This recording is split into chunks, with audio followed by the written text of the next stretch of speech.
그러니까 이제 페르시아 역사를 지금 캄비세스까지 이렇게 봤었습니다. 고레스가 어떻게 태어나고 또 왕이 되어서 정복했는지, 서쪽으로 리디아와 북쪽에 바벨론, 남쪽에 애굽을 캄비세스가 정복을 했고, 돌아오는 길에 캄비세스가 죽고 비어진 왕을 스메리디스가 차지하게 되고, 그가 가짜인 것을 알고 다리오가 그를 제거하게 됩니다. 제거하게 되니까 왕이 자리가 비어있게 되었죠. 수사의 7인이라는 제도가 있었습니다. 에스더서에도 나오는데요. 7명의 현인이 가지고 있는 페르시아의 권력입니다.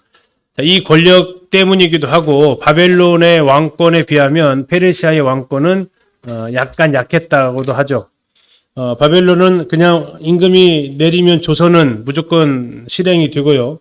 그리고 그 조서를 번복하는 것도 괜찮았습니다. 그런데 이 페르시아는 한번 조서를 내리면 그 번복한다라는 것이 왕권이 이렇게 바벨론보다 세지 않아 가지고 에스더서를 보게 되면 아하수에로가 그런 이야기를 합니다. 나도 한번 내린 조서는 어쩔 수 없다. 대신 그 조서를 대응할 수 있는 조서를 네가 원하는 대로 써라 한다라는 거죠. 다시 말하면 왕권이 그만큼 좀 약했다라는 거고요. 그러면서 또 하나 페르시아에 있었던 제도 중에 하나가 7인의 현인들이 있었습니다. 이 사람들은 왕에게 언제든지 출입할 수 있는 권한이 주어지기도 했고, 왕비도 임금이 호를 내밀지 않으면 나아갈 수 없었잖아요. 그런데도 불구하고 이 7인의 현인들은 언제든지 출입이 가능했던 사람이었고요. 이 다리오와 함께 그 7명이 이 가짜 스메리디스를 제압을 하게 되는데 7명이 이제 논의를 하게 됩니다. 누가 왕위를 이어갈 거냐? 결국 그들이 내린 것은 결국 우리 7명 중에 하나가, 왜냐하면 왕족이 다 사라져버리게 됐으면서 그랬습니다. 7명 중에서 왕위를 차지하자. 그럼 어떻게 할 거냐?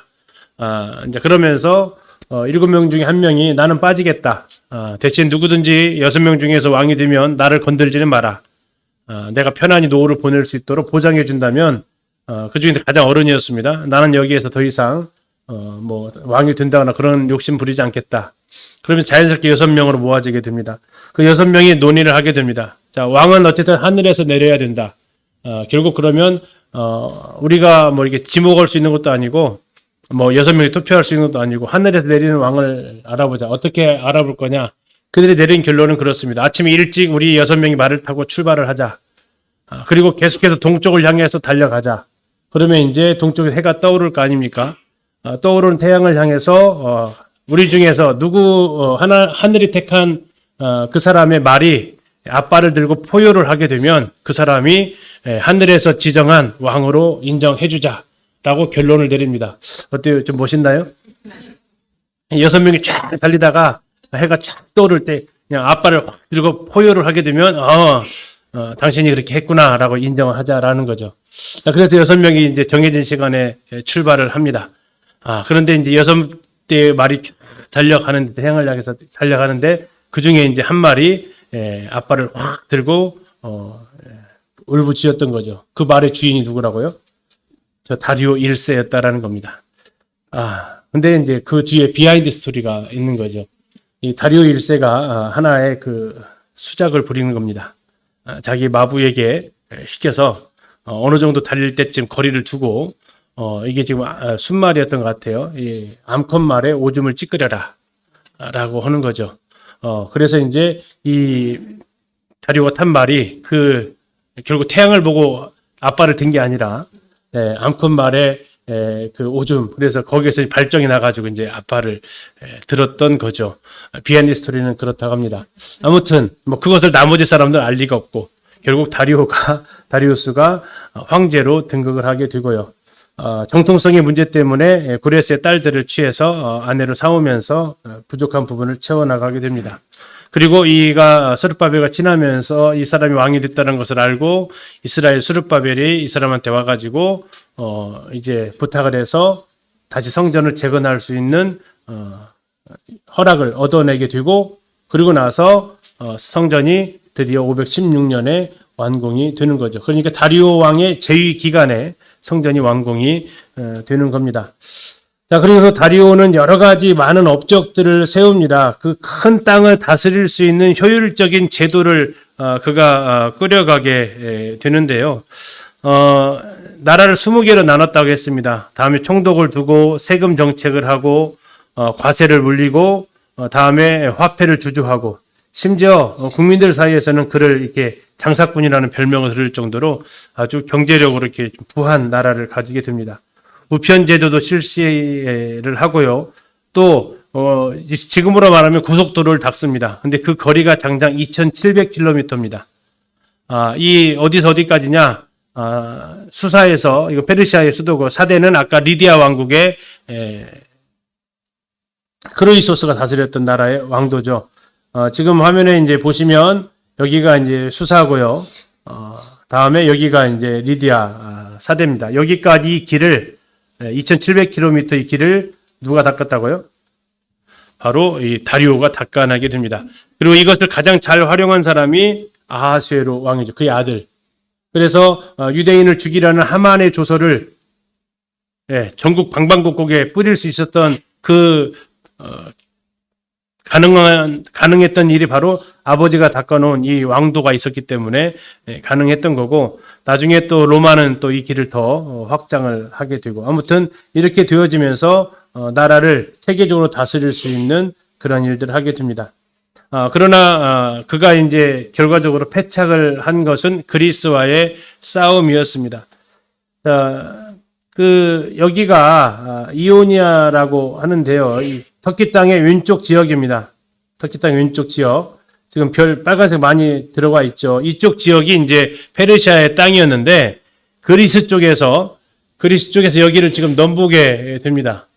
그러면 페르시아 입장에서는요, 지금 뭐 한 거죠? 국경을 침범한 거죠. 괘씸죄에 걸린 겁니다. 그래서 아무래도 안 되겠다. 손 좀 봐줘야겠다 하면서 이 다리오가 군사를 동원을 하게 됩니다. 그러면서 이제 페르시아가 그리스를 치는 3번의 전쟁이 벌어지게 되는 거죠. 그래서 1차전을 하게 되는데 1차전을 492년도에 하게 됩니다. 해군을 가지고 가는데 지금처럼 이렇게 뭐 동력기관이 있었던 것도 아니고요. 순수히 노를 저어서 가야만 했습니다. 그러다 보면 배 한가운데로 나가는 것이 굉장히 어렵습니다. 이때 항해할 수 있는 것은 최대한 육지에 붙어서 배가 가는 겁니다. 그러다 보니까 이제 대부분 대륙에서 싸웠던 사람들이라서 제대로 항해 기술을 못 익혔는지 1차전은 가다가 폭풍 만나면서 배 300대가 부서지면서 싸워보지도 않고 의문의 일패를 당합니다. 어디 가요? 페르시아가. 이러면 안 되겠구나 해가지고 두 번째 전쟁을 일으킵니다. 두 번째 전쟁을 일으킨 것이 세계적으로 그 유명한 마라톤 전투입니다. 이쪽 이오니아 쪽에서 이쪽 마라톤 지역, 지금의 그리스 땅입니다. 이쪽으로 이제 전투를 벌어지게 되는 거죠. 그게 지금 BC 490년입니다. 좀 대단한 모험을 감행한 겁니다. 어떤 모험입니까? 북쪽으로 돌지 않고, 전에는 이렇게 위로 이렇게 올라갔거든요. 올라가지 않고 직접 이렇게 마라톤 횡단을 해가지고 전투를 하게 되는데, 잘 아시죠? 이때 전투에서 누가 이깁니까? 그리스가 이기게 되죠. 그래서 생겨난 종목이 있잖아요. 마라톤이라는 거. 이게 이제 이 사람이 열심히 뛰면서 승리의 소식을 아테네에 전했는데 약 40km 달렸다고 하죠. 그리고 나서 쓰러지면서 그가 죽게 되고 그렇게 해서 생겨난 것이 이제 마라톤이라고 하는 제2차. 근데 이제 아테네 사람들은 1차는 그들이 왔었어 하는 정도입니다. 왜냐하면 오다가 파산해가지고 북쪽에서만 좀 시끄럽고 밑에는 본토는 와보지도 못했으니까. 어쨌든 1차를 492년, 2차를 490년으로 보게 되면 2차 전투, 이때 이제 다리오가 역시 2차 전투를 좀 이끌고 오는 겁니다. 이 마라톤 전투에서 이 대패를 하게 됩니다. 지금도 이제 이 마라톤에 가게 되면 이렇게 장면이 있고요. 제가 이제 마라톤 2017년도에 가서 찍은 사진인데요. 이게 지금 뭐 같아요? 무덤입니다. 여기에 몇 명이 묻혀 있냐면 192명이 묻혀 있습니다. 마라톤 전투에서 아테네 군사 192명이 죽은 겁니다. 그러면 페르시아 군사들은 몇 명이 죽었을까요? 6,400명이 죽습니다. 6,400명 대 192명. 아주 비교가 되지 않을 정도로 대패를 하게 된 거죠. 이때 이끌었던 그리스군을 이끌었던 장군이 바로 밀리아테스라는 장군이 승리를 이끌게 되면서 아까 이 사람 뛰어다녔던 사람 있죠. 이 사람은 이제 피디피데스라는 사람이고요. 전쟁을 한 사람은 이제 밀리아테스가 승전을 하게 됩니다. 그래서 지금 그리스 땅에 가면 그 승전 기념비, 마라톤 기념비가 이렇게 지금도 남아 있고, 저희들이 그 출발선인데요, 이게. 아시는 분이 나오시죠? 예, 이 40km 지점이 출발선입니다. 그 기념하기 위해서 마라톤 전투, 여기서부터 출발하는 거죠. 이렇게 해서 했던 것이 바로 다리오 왕이라는 거죠. 다리오 왕에게 있어서 이 그리스에서의 이 참패는 정말 잊고 싶은, 지우고 싶은 그 역사에 해당이 될 겁니다. 그래서 그는 이 전쟁에서 지고 와가지고 그의 아들이 이제 크세르크세스가 등극을 하는데 크세르크세스한테 죽으면서까지도 했던 유언이 나의 원한을 갚아달라 하는 거였습니다. 그리고 결국 크세르크세스 아하수에로 왕은 아버지의 유지를 받들어서 제3차 그리스 전쟁을 하게 되죠. 제3차 그리스 전쟁을 하게 되는데 이게 그 유명한 살라미스 해전으로 명명되어지는 전투가 되는 겁니다. 그 전쟁의 막대한 비용을 마련하기 위해서 에스더서 1장에 나와 있는 180일간의 잔치를 벌이면서 군수물자에 필요한 많은 자금들을 확보하게 되고요. 그러면서 이제 그가 드디어 살라미스 전투를 감행을 하게 제3차 그리스 정복전을 나가게 되는데 그때가 바로 이제 480년에 그 일을 감행하게 됩니다. 그러면서 두 양쪽 작전을 씁니다. 육군은 육군대로 가고 다음에 해군은 해군대로 가고 하는 그 작전을 같이 쓰게 되는데 육군과 관련되어져서 테르모필레라는 그 전투가 등장을 하게 됩니다. 이게 별로 안 유명했는데요. 영화가 등장하면서 유명해졌습니다. 영화 300이라는 영화가 있었습니다. 꽤 됐어요. 보신 분 계시나 모르겠는데 이게 영화 300입니다. 상당히 이제 뭐 잔인한성 때문에 이제 미성년자 관람 불가로 영화 판정을 떴고요. 거기에 이제 아하수에로가 이렇게 등장합니다. 이게 누구라고요? 에스더의 남편. 어떻게 좀 사랑스럽게 생겼어요? 아니죠. 이 이란 사람들이 별로 안 좋아했답니다. 이게 이란 사람을 이게 결국 이란 사람이거든요. 왜냐면 이쪽이 페르시아가 이란의 그 국토니까. 근데 왜 이렇게 묘사했을까? 좀 기분이 좀 안 좋았다고 해요. 아까 말씀드렸던 헤로도토스의 기록에 의하면 헤로도토스가 이 사람에 대해서 외모를 평가를 합니다.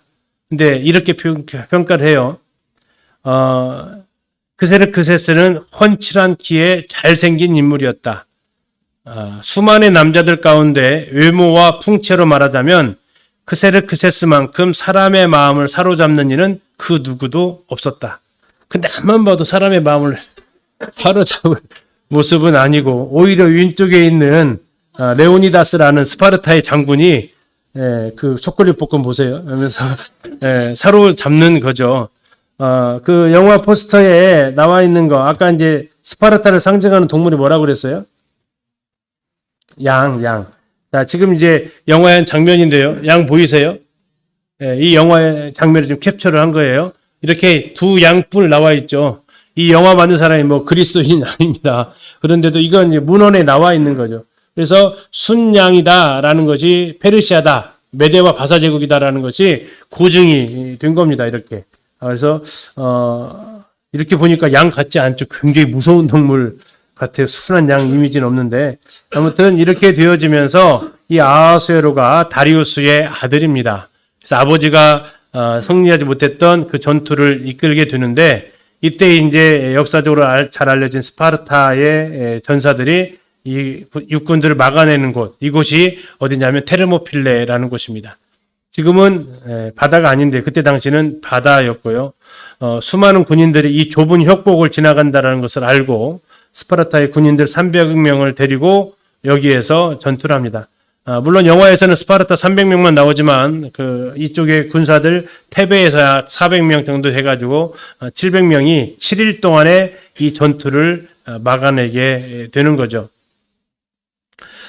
이때 크세르크세스가 이 레오니다스에게 무기를 거두면 집으로 가게 해주겠다 했지만 레오니다스가 이제 스파르타어로 몰론나베 해라 또 했답니다. 몰론나베 했더니 그러면 무기를 가져가는 게 아니라 네가 와서 가져가라라고 했다라는 거죠.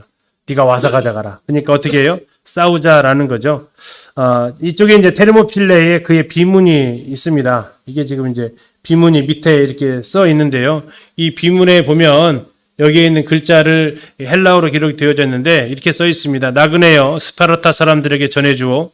조국의 명령에 순종한 우리가 여기 잠들어 있다고 하면서 죽게 되죠. 그리고 결국 이제 살라미스 해전에서 최종 승리를 결국은 하게 됩니다.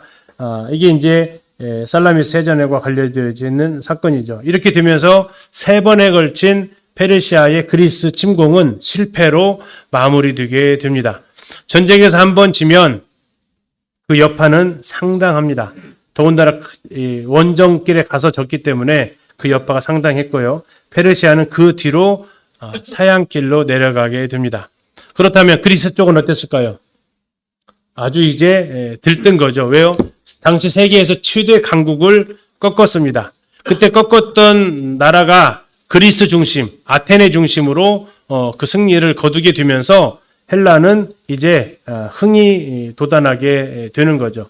페르시아는 이제 사양길로 들어가게 되고 그러면서 이 아테네 쪽 그리스 땅 중심의 세계 역사가 이제 진행이 되는 겁니다. 자, 그러면서 그리스 중심의 아테네 중심의 역사가 이제 펼쳐지게 돼요. 페르시아는 자꾸 내려가는 길을 가게 되고 자, 그러면서 그리스가 제일 처음에는 그리스 전투의 그 흐름이 있는데요. 그만 좀 말씀 잠깐 좀 드리도록 하겠습니다. 페르시아를 이겨냈다라는 얘기입니다. 누가요? 예. 그리스 연합군이 헬라에서 있다라는 겁니다. 몇 번 싸웠다고요? 3번에 걸쳐서 싸웁니다. 2차가 마라톤 전투, 1차는 뭐 제대로 싸우면 안 됐고요. 1, 2차는 다리우스 왕에 의해서 침공이 되어집니다. 성전 건축을 허락한 왕입니다. 3차는 에스더의 남편 아하수에 의해서 치러진 전투인데 3번에 걸쳐 다 집니다. 자, 이렇게 되면서 이때 그리스의 주축 군대가 아테네 해군이었습니다. 살라미스 해전이라고 했잖아요. 아테네는 해군이 강했고 스파르타는 육군이 강했어요. 그래서 마지막 최종 승리에서 스파르타는 테르모필레에서 버티긴 했지만 주력군 300명이 다 목숨을 잃게 되면서 졌죠.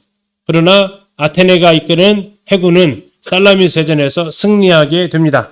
이때 이제 아까 마라톤 전투에서 이겼던 사람이 밀리아테스라면 이번에 이 살라미스 해전에서 이긴 사람은 페리클레스라는 사람이 이기게 되면서 아테네가 이제 독주하게 됩니다. 자, 그러면서 이것을 제일 못마땅하게 생각했던 그리스 쪽 사람들이 있습니다. 누굴까요? 아테네가 잘 나가는 걸 배합하는 사람. 스파르타죠. 스파르타가 이제 전쟁을 일으키게 되는데 이 페리클레스가 전쟁에서 이겼지 않습니까? 그리고 이제 이기면서 그 거대한 금광을 발견을 해요. 그리고 거기서 나온 거 돈 가지고 2가지 방법 중에 하나를 씁니다. 이 돈이 많이 나왔는데 이것을 n분의 1로 나눠 갖는 방법이 하나 있고 두 번째는 이것을 배를 건축하는데 사용되자라는 의견을 내고 자, 그러면 나눠 갖는 게 좋을까요? 아니면 모아 가지고 배를 건축하는 게 좋을까요? 또 선택해 보세요, 빨리. 예, 우리 성도님들이라면 어떻게 하실래요? 예. 옛날에 재난지원금 뭐 많이 나왔잖아요. 그것처럼 이렇게 뭐 나눠주자라는 의견이 있었고, 뭐 그렇게 해봤자 그게 얼마나 되겠냐. 차라리 국력을 세우자 해가지고 했어요. 그래서 뭐가 이겼을까요? 예, 배를 짓자라고 했어요. 그래도 결국 그걸 가지고 승리를 해낸 겁니다. 그러면서 이제 페리클레스가 페르시아가 저렇게 지고 또 안 쳐들어간 보장은 없다. 준비해야 된다. 지금은 아테네 우리가 했는데 이제는 우리 다 같이 해야 된다 하면서 동맹을 맺습니다. 델로스 동맹이라고 하는데 그러면서 각 폴리스들한테 나라들한테 배를 만들든지 돈을 내든지 그래서 배를 만들어서 전쟁할 때 함대를 보내서 같이 싸우든지 아니면 돈을 내서 배 만드는 돈을 내면 우리가 만들어 주든지 그 나라들한테 이렇게 결정권을 부여합니다. 다시 선택. 자, 이 아테네 요구에 우리도 그러면 배를 만들어서 우리도 해군을 키우겠습니다. 이게 1번. 우리가 배 잘 못 만들어요. 그냥 돈 줄 테니까 알아서 만들어 주세요. 2번. 선택은 1번 하실래요? 안타깝게도 이 사람들은 그걸 선택하지 않았습니다. 2번을 선택하게 됩니다. 우리는 배 만드는 기술도 없고요. 언제 그것을 배 만들어 본 사람이 만들지. 그래서 제공할 테니까 만들어 주십시오라고 아테네한테 이렇게 부탁을 하는 겁니다. 그러니까 아테네는 갑자기 이제 뭐가 들어오기 시작해요? 돈이 들어오기 시작합니다. 그럼 그걸 가지고 뭐 해야 되냐면 이제 해군력을 기르고 이쪽 그리스 제국을 지켜야 될 것을 하는데 돈이 들어오니까 마음이 또 달라지는 거죠. 그래가지고 그들이 이 페리클레스가 열심히 뭐 했냐면 건축을 합니다. 그래서 그 세상에서 그 세계에서 제일 유명한 유네스코 1호 파르테논 신전. 파르테논 신전을 딱 건이 지어 놓는 거죠. 누구 돈으로? 연합국의 돈으로. 그걸 보고 있자니 속이 터지죠. 저거 하라고 우리가 돈 냈냐? 아니다. 하는데 근데 어쨌든 제일 강한 나라니까 말은 못하고 이렇게 이제 하는데 그때 용감히 나서는 나라가 이제 스파르타라는 거죠. 그래서 스파르타도 우리도 동맹체를 만들자 해서 동맹체를 만드는 것이 이쪽 펠로폰네소스 동맹체를 만들게 되면서 델로스 동맹과 싸웁니다. 결국 스파르타와 아테네가 싸웠다라는 얘기예요. 전쟁을 30년에 걸쳐서 하게 됩니다. 보시는 대로 30년에 걸쳐 전쟁을 해요. 이 전쟁에서 누가 이겼겠어요? 최종 승자는 스파르타가 이기게 됩니다. 뭐 전염병이 돌면서 페리클레스가 죽고 하면서 뭐 제대로 싸워보지도 못하고 어쨌든 스파르타가 다시 독주를 하게 됩니다. 근데 스파르타가 독주를 하니까 또 스파르타는 어떻게 하겠어요? 또 지 잘난 맛 하게 되겠죠. 자, 그러면서 또 그거 못마땅하게 여기는 사람들이 있습니다. 그게 누구였냐면 스파르타랑 아까 육군 군대를 같이 보냈던 테베라는 국가가 있어요. 테베하고 또 싸우네요. 스파르타하고 테베하고 누가 이기겠어요? 테베가 또 이깁니다. 계속 지금 이쪽에서 페르시아 한번 이기더니 계속 지금 그 나라끼리 싸우기를 반복을 하는 거죠. 자, 테베에서 이기게 됩니다. 이 테베에는 무슨 부대가 있었냐면 신성부대라는 게 있었습니다. 신성부대. 300명의 신성부대. 이게 레오니다스 300을 흉내낸 건지 모르겠지만 신성부대 300명이 있었는데요. 신성부대 300명의 가장 큰 특징은 뭐였냐면 동성애 부대였습니다. 자, 동성애가 군대의 군사력 증강에 도움을 줘요, 안 줘요? 도움을 많이 줘요. 왜 도움을 많이 주냐면 전쟁에 나가면 내 목숨을 지켜줄 사람이에요. 전우인데 전우이기 전에 내 안에 내 남편이 돼 있어요. 그래서 그들은요, 이 방패를 가지고 내 심장을 보호하는 게 아니라 옆 사람 심장을 보호해줘요. 그러면서 그들이 싸워요. 목숨 걸고 싸운다라는 거예요. 왜냐하면 쉽게 내 아내와 남편을 그 역할을 하는 그것을 하면서 그들이 그러한 어떤 이 전우보다 더 강한 결속력을 가져서 신성부대라는 그 이름을 가지고 전쟁하는데 어쨌든 그렇게 해서 했는지 몰라도 군사력으로 스파르타를 무찌르기까지 하게 됩니다. 근데 이때 테베가 힘이 세지면서 이 테베에 누가 살게 됐냐면 알렉산더의 아버지가 여기에 가서 포로라기보다는 힘 약한 나라가 대들지 못하게 하기 위해서 인질로 보내는 거 있잖아요. 그것으로 여기 테베에 와 있었어요. 알렉산더의 아버지가 그러면 그 인질로 보내는 그 왕자들은 마케도니아 나라였는데 원래 이 알렉산더의 제국이 이 왕이 될 사람을 보낼까요? 왕이 안 될 사람을 보낼까요? 태자는 안 보냅니다. 세자를 보내지. 태자를 보내진 않아요. 바로 왕을 해야 되니까. 그래서 세 번째 아들이었어요. 세 번째 아들을 인질로 지금 테베에 와 있는 겁니다. 그러니까 그는 왕이 될 꿈도 못 꾸는 사람이었죠. 자기 형들이 둘이나 본국에 있었으니까. 근데 테베에서 그러니까 상당히 자유롭게 지내면서 뭐 인질로 갔다고 해서 뭐 이렇게 감옥살이 하는 거 아닙니다. 거기에서 자유롭게 거기에 있는 지도자들을 끄부하고 같이 사귀는 거죠. 그러면서 테베의 군사 기술을 배우게 됩니다. 좋은 것들 다 배워가게 돼요. 그리고 결국 그것을 어디다 써먹어요? 자기 나라 돌아가서 자기가 왕이 되었을 때 이 그리스 제국을 다스리는 용도로 쓰게 된다라는 겁니다. 결국 이제 테베도 시간이 지나면서 또 독주를 하게 됩니다. 이 문제는 다 독주를 한다라는 거죠. 그러면 또 반란군이 또 드러나게 되는데 여기서 누구랑 싸우냐면 바로 이 테베하고 마케도니아가 싸운다라는 겁니다. 마케도니아는 아까 말했던 알렉산더의 본국입니다. 이게 필립 2세가 삼남인데 어떻게 왕이 됐느냐 뭐 다 얘기할 수 없고 어쨌든 그 과정 속에서 두 형이 죽어요. 그러면서 자기가 자연스럽게 왕이 되게 되면서 여기에서 배웠던 그 전술을 갖다가 그대로 사용해가지고 적을 알고 나를 알면 백전백승이라고 하잖아요. 테베에 가가지고 테베의 약점, 강점을 다 배우고 온 거니까 여기에서 그 사람이 싸우니까 누가 이겨요? 마케도니아가 이기게 되는 겁니다. 이때 역할을 했던 사람이 바로 필립 2세였다라는 거고요. 필립 2세에 의해서 결국 전체 그리스가 다 통일을 하게 됩니다. 통일을 하게 됐는데 그의 아들 알렉산더가 이어서 왕이 됩니다. 그런데 필립 2세가 그리스를 다 통일을 해버리니까 알렉산더가 유명한 일화가 있죠. 알렉산더가 아빠한테 하소연을 했다라는 거죠. 무슨 하소연을 했겠어요? 아빠가 다 정복하면 나는 뭐 하라고요? 라는 얘기를 하죠. 그래서 이 필립 2세가 우리 동방으로 원정 떠나자. 그때 너 꼭 데리고 갈게. 뭐 이런 이야기를 주고받았다고 합니다. 어쨌든 이렇게 잘 나가는데 그러다가 필립 2세가 갑자기 죽게 됩니다. 왜 죽었는지는 뭐 여러 가지 설이 있습니다. 제일 많은 것 중에 하나가 암살설이죠. 왜냐하면 이 필립 2세하고 알렉산더의 엄마하고 사이가 별로 안 좋았습니다. 안 좋은 상황인데 필립 2세가 새로운 여자를 얻습니다. 그리고 그 사이에서 아들을 낳게 돼요. 시간을 더 끌게 되면 자, 잘 생각해보세요. 우리 형제님들 잘 생각해 보세요. 미운 아내의 아들, 사랑하는 아내의 아들.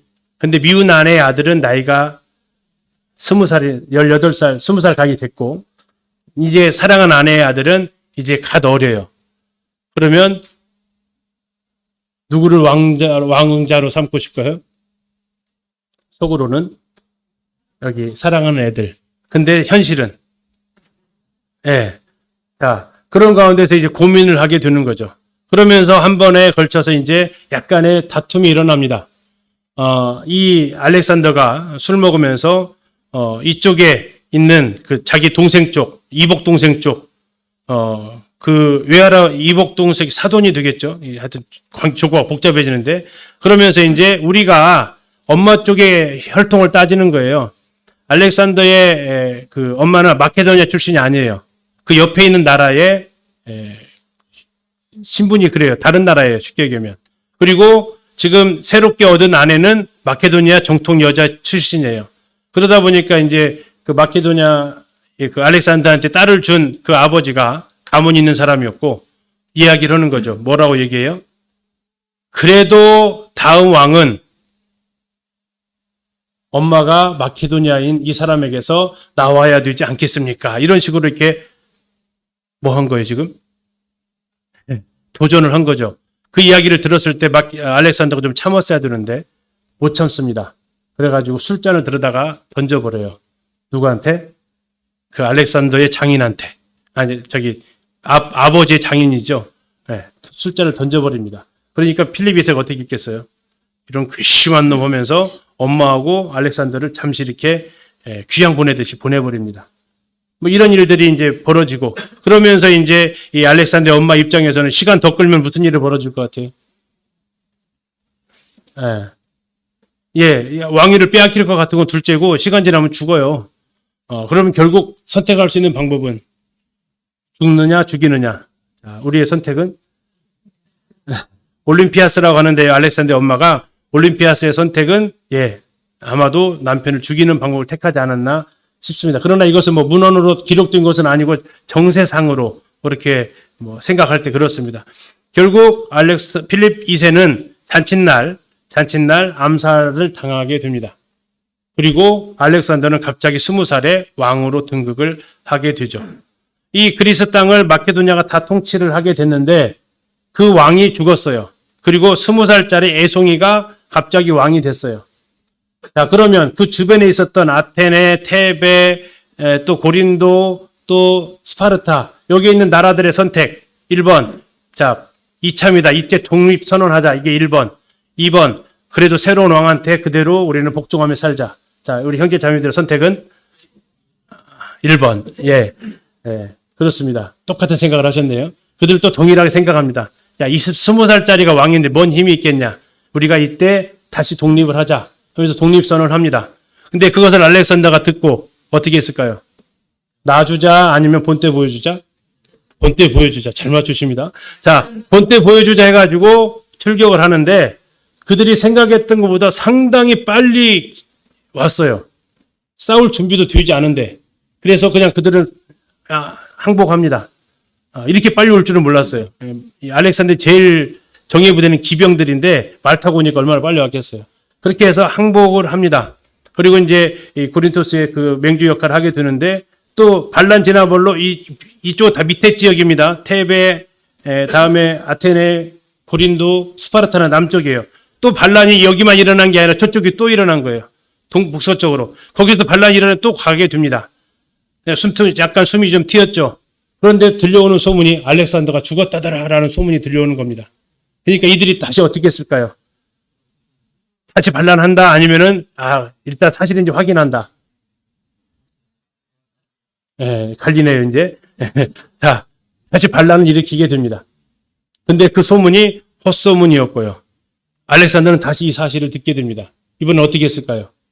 지난번처럼 다시 진격을 해오면서 이제는 말로 안 되겠구나 너희들. 해가지고 거기에 가장 앞서 있었던 테베를 갖다가 완전히 짓밟아 버립니다. 다시 말하면 한 놈만 팬 거예요. 그러면 여러 나라 정복하는 것보다 한 놈만 제대로 패면 나머지는 알아서 기니까 한 놈을 제대로 패는 게 그게 바로 테베였어요. 제대로 팹니다. 그러니까 주변 나라들이 우리도 적골 나겠구나 하면서 다시 항복을 하게 되고 나 동방으로 나갈 거니까 군대 내놔 하니까 어떻게 해야 되지? 데려가십시오 하면서 군대를 출전하게 해주게 됩니다. 그러면서 알렉산더가 이제 그리스 연합군을 데리고 뭐하러 간다고요? 동방 정벌을 향해서 나아가게 됩니다. 그러면서 이제 출전을 하게 되면서 전투가 벌어지게 되는데 몇 번 싸운다고요? 3번에 걸쳐서 싸운다라는 겁니다. 누구랑 싸웠다고요? 페르시아에. 누구요? 다리우스 왕하고 총 3번을 싸우게 됩니다. 그리스 연합군을 데리고 그가 제일 먼저 싸웠던 장소가 그라니스강 전투입니다. 그라니스강 전투에서 보기 좋게 숫자적 열세였습니다. 보기 좋게 여기서 승리를 하게 되는데 이때 죽었던 그리스 군사 300명, 페르시아 군사 3,000명 하면서 대패를 하게 되죠. 자, 그리고 나서 이제 2차 전투를 하는데 약간 이 알렉산더 이동입니다. 알렉산더 이동을 보면 약간 좀 특이한 이동을 하는 걸 볼 수 있어요. 어디가 좀 특이하냐면요. 여기 안 올라가도 되는데 올라갔어요. 자, 해안을 따라서 쭉 가면 되거든요. 근데 가다가 잘 갔죠. 그쵸? 근데 갑자기 이리로 올라가요. 고르디움이라는 곳으로 올라가요. 자, 여기 왜 올라갔을까 하는 거죠.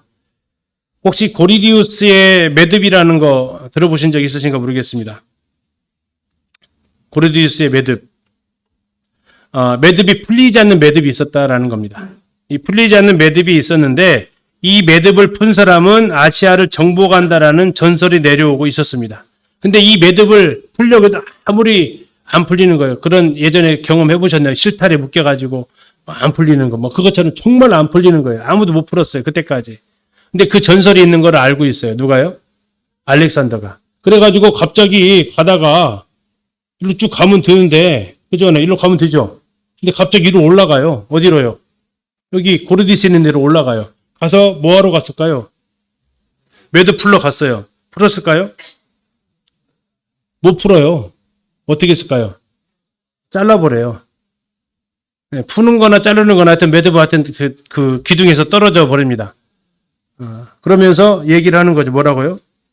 내가 매듭을 풀었다. 그래서 나는 아시아를 정복한다. 하는 겁니다. 이렇게 이게 알렉산더의 사고 방식이었어요. 왜 그걸 굳이 풀려고만 애를 쓰냐? 잘라버리면 되지. 또 하나 속셈은 뭐예요? 어쨌든 이거 빨리 없애버려야 뒤에 이걸 풀 사람이 안 생길 거 아니에요? 아무튼 그렇게 해서 올라가다가 가서 풀고 다시 내려와요. 그리고 이제 두 번째 전투가 이소스 전투에서 또 승리를 하게 됩니다.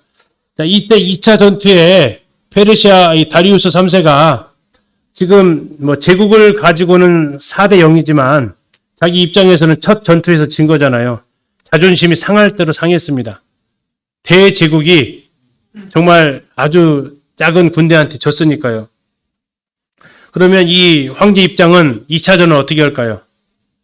네, 단단한 마음을 품고 옵니다. 심지어 어느 정도의 마음을 품고 오냐면 이 전투에 자기 엄마를 데리고 오고요. 자기 아내도 데려오고요. 자기의 두 딸도 데리고 와요. 왜 데려왔을까요? 네, 보여주려고. 뭘? 승리하는 모습을. 자신의 위상을 보여주려고. 이렇게 이제 과시하고 싶은 욕구까지. 이 전쟁의 패배는 전혀 생각을 안 하고 왔고요. 승리만을 생각하고 온 겁니다. 자, 그러면서 그들이 붙었던 곳이 이수스 전투인데 알렉산더의 전투에 지금까지 이 알렉산더에 등장하면서 전술이라는 게 등장합니다. 전술. 그 전까지는 싸움하면 쪽수 대결이었습니다. 군사 많은 데가 무조건 이겼어요. 근데 알렉산더가 등장하면서 군사가 적어도 이긴다라는 걸 보여주는데 그것이 가능하려면 그게 바로 전술이다라는 겁니다. 전술인데, 자, 전쟁을 하면 상대편이 어떻게 서요? 양쪽으로 탁 마주보고 서는 겁니다. 그리고 이제 돌격하게 되면 와 하고 싸우는 거죠. 이때 알렉산더가 전술을 약간 이상하게 했습니다.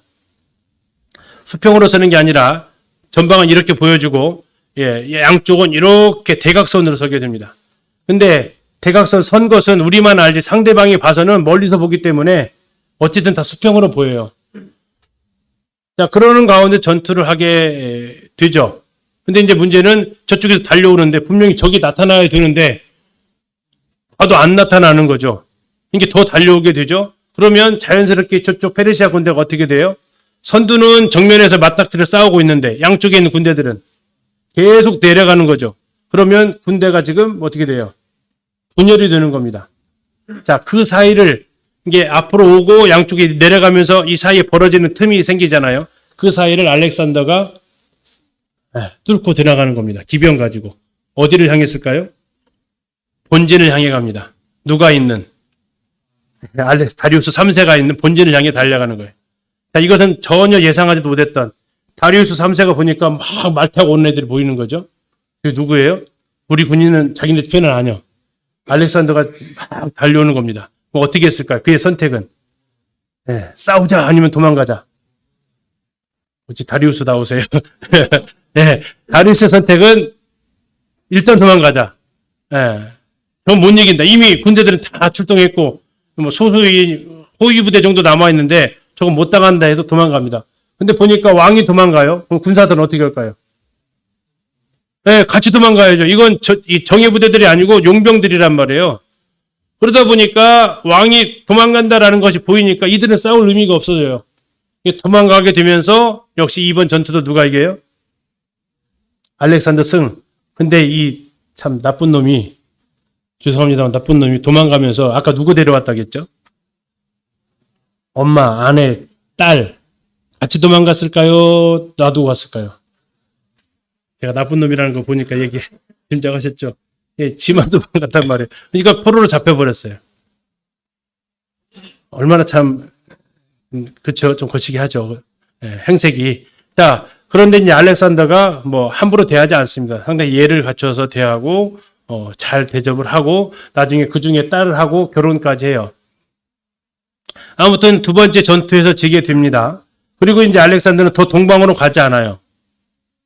밑으로 내려가요. 또 이것도 참 이상하죠.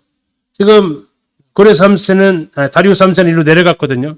쫓아가지 않습니다. 내려가게 됩니다. 목적지가 아마 이집트 같습니다. 여기서 또 한 번의 신탁을 받게 되거든요. 자, 어쨌든 내려가면서 우리가 잘 알고 있는 이제 바벨론에 의해서 함락이 되지 않았고 알렉산더에 의해서 드디어 함락되었던 하나의 나가 나오죠. 두로. 두로가 전쟁만 하면 그 섬으로 홀딱 건너가 버리니까 이거 아무리 느부갓네살도 여러 번 공격을 해봤으나 끝장을 못 냈어요.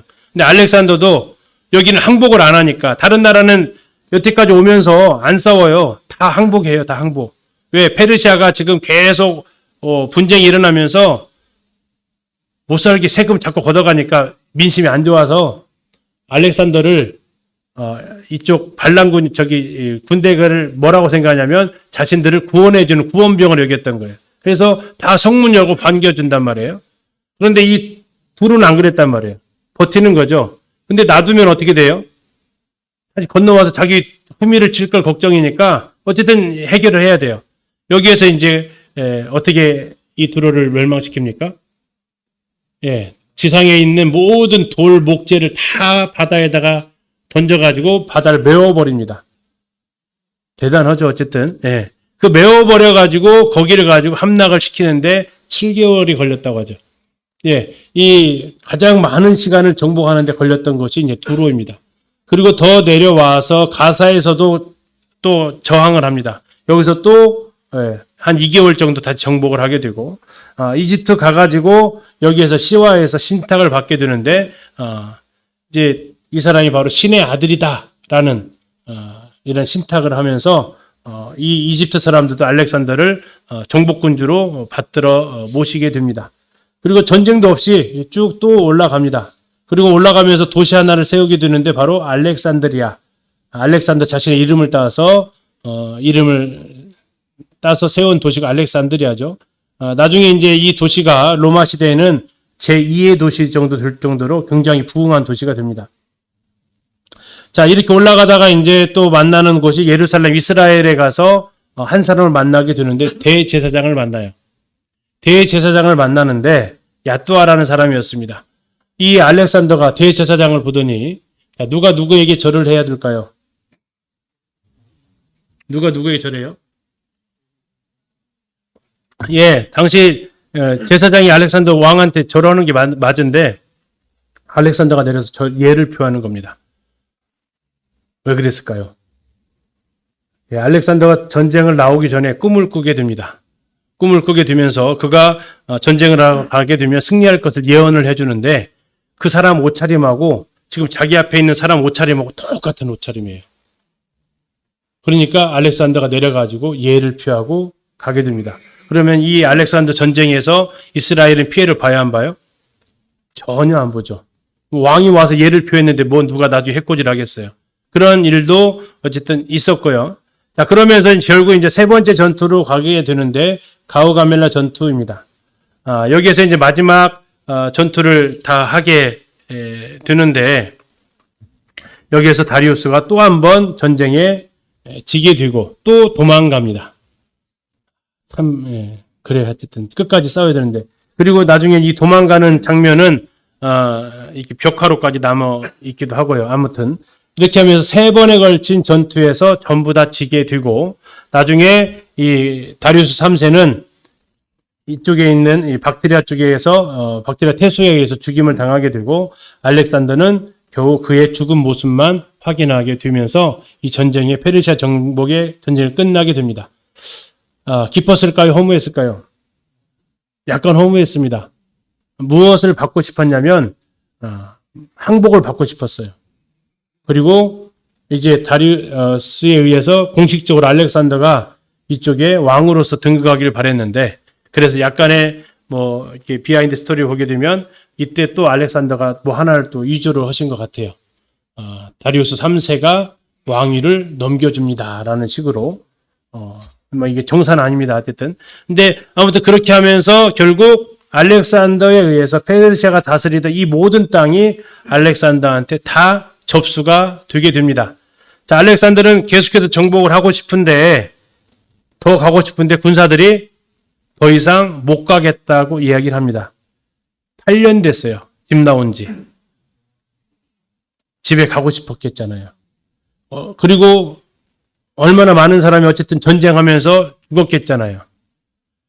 물론 전쟁을 하게 되면 노략물들을 전리품을 가져서 얻을 수 있는 권한은 주어집니다.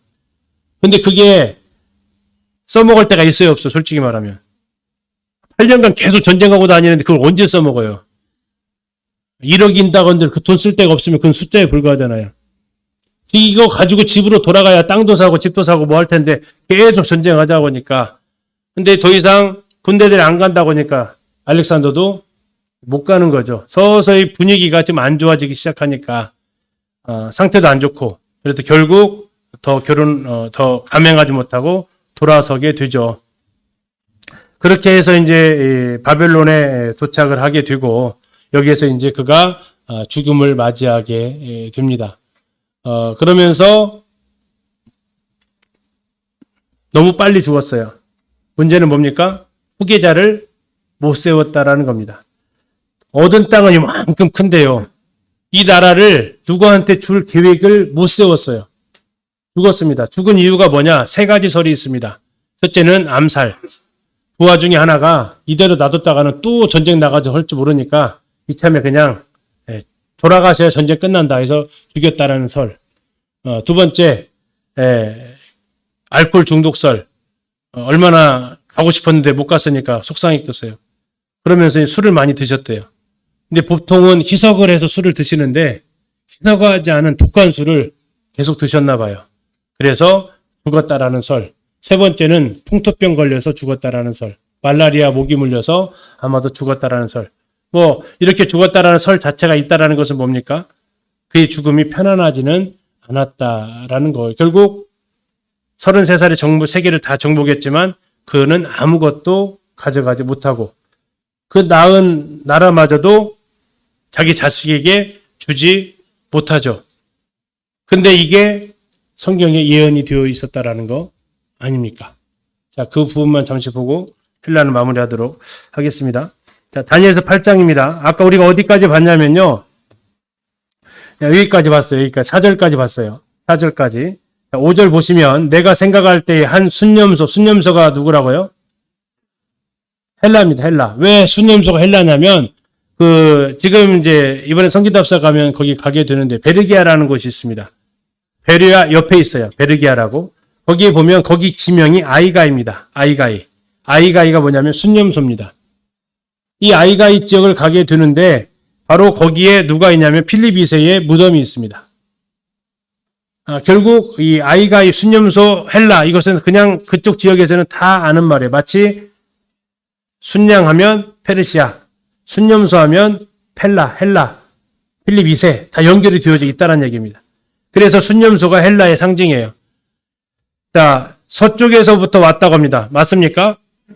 서쪽에서 왔잖아요. 그렇죠? 와서 온 지면에 두루다니되 땅에 닿지 않았다고요. 뭐예요? 날아다녔다는 얘기입니다. 빨랐다라는 얘기죠. 그 염소에 두는 사이에는 뭐가 있어요? 현저한 뿔이 있다라는 겁니다. 그래서 뿔이 한가운데 이렇게 있다라는 거예요. 그것이 누구냐? 알렉산더다라는 겁니다. 그것이 두 뿔 가진 순양, 곧 내가 본 바 강가에 있었던 나오는데 그것으로 달려갔습니다. 누가 누구에게 달려갔다고요? 염소가 양에게로. 그러면 정복 전쟁을 누가 일으켰다는 얘기예요? 알렉산더가 일으켰다라는 겁니다. 지금까지 3차는 페르시아가 일으켰다면 지금 일어나는 전쟁은 알렉산더 헬라가 달려갔다라는 겁니다. 달려갔는데 결과가 어떻게 됐느냐? 내가 본즉 그것이 순념소가 순양에게로 가까이 나아가서는 더욱 성을 내어서 그 순양 메데바사를 쳐서 그 두 뿔을 꺾었대요. 그러면 이겼다는 얘기죠. 순양에게는 페르시아에게는 그것을 대적할 힘이 없었습니다. 그것이 순념소가 순양을 땅에 엎드리고 짓밟았으나 순양을 그 손에서 벗어나게 할 자, 도와줄 자가 아무도 없었다라는 얘기입니다. 8절 순념소가 스스로 힘이 강대하여 가더니 강성할 때에 그 큰 뿔이 꺾였습니다. 누구예요? 알렉산더가 죽었다라는 얘기입니다. 그리고 그 자리에서 현저한 뿔 4개가 나왔습니다. 그것이 알렉산더 사후에 나라가 4개로 나뉘어졌다라는 겁니다. 그래서 하늘 사방을 향해 나게 됐다. 일단 이제 저녁 시간에 볼 텐데 그 4나라로 나뉘어지게 됩니다. 그중 한 뿔에서 또 작은 뿔 하나가 나와서 남쪽과 동쪽 영화로운 땅을 유다 땅을 향해서 힘이 커집니다. 그것이 하늘 군대에 미칠 만큼 커져서 군대와 별들 중에 며칠 땅에 떨이고 그것들을 짓밟고 스스로 높아져서 하는 것은 이제 이쪽 셀류쿠스 왕족에서 태어나게 될 안티오쿠스 4세를 이야기를 해주는 거고요. 11장에 가면 하나가 또 비슷한 장면이 나오는데요. 우리가 지난번에 아까 2절까지 봤습니다. 3절에 장차 한 능력 있는 왕이 일어나는데 그가 알렉산더입니다. 큰 권세로 다스리면서 마음대로 행했습니다. 그러나 그가 강성할 때에 그 나라가 갈라져 천하 사방에 나누어졌습니다. 젊을 때 죽었다라는 얘기입니다. 자, 그 다음 뭐라고 했어요? 그 자손에게로 돌아가지도 않았다라는 겁니다. 그 왕이 세습되지도 않았다라는 거예요. 열심히 세계 정복했는데 아들한테도 못 줬다라는 겁니다. 또 자기가 주장하던 권세대로도 되지 않았다라는 얘기. 자기가 원하던 대로 되지도 않았다라는 거고요. 그 나라가 뽑혀서 이외의 사람들, 이게 누구냐면 알렉산더의 부하들입니다. 그들에게로 돌아갈 것이다 라고 다니엘이 예언을 해놨다는 거예요. 뭐에 대해서? 알렉산더가 세운 그 나라에 대해서. 이게 지금 우리가 방금 보았던 알렉산더의 역사가 여기까지가 됩니다. 그러면 이제 저녁 시간에는 이 네 나라에 의해서, 특히 그 중에서 북쪽의 셀류코스, 남쪽의 프톨레미에 의해서 이스라엘과 어떻게 영향을 주고받았는지를 같이 이렇게 살펴보는데요. 우리가 보셨던 대로 페르시아 역사 예언되어 있었죠. 다음에 알렉산더와 그 사후 예언이 다 되어져 있습니다. 그 뒤로 가면 그 나머지 나라도 예언들이 되어져 있습니다. 자, 오늘 여기까지 하고요. 3시 5분에 전도서 읽도록 하겠습니다.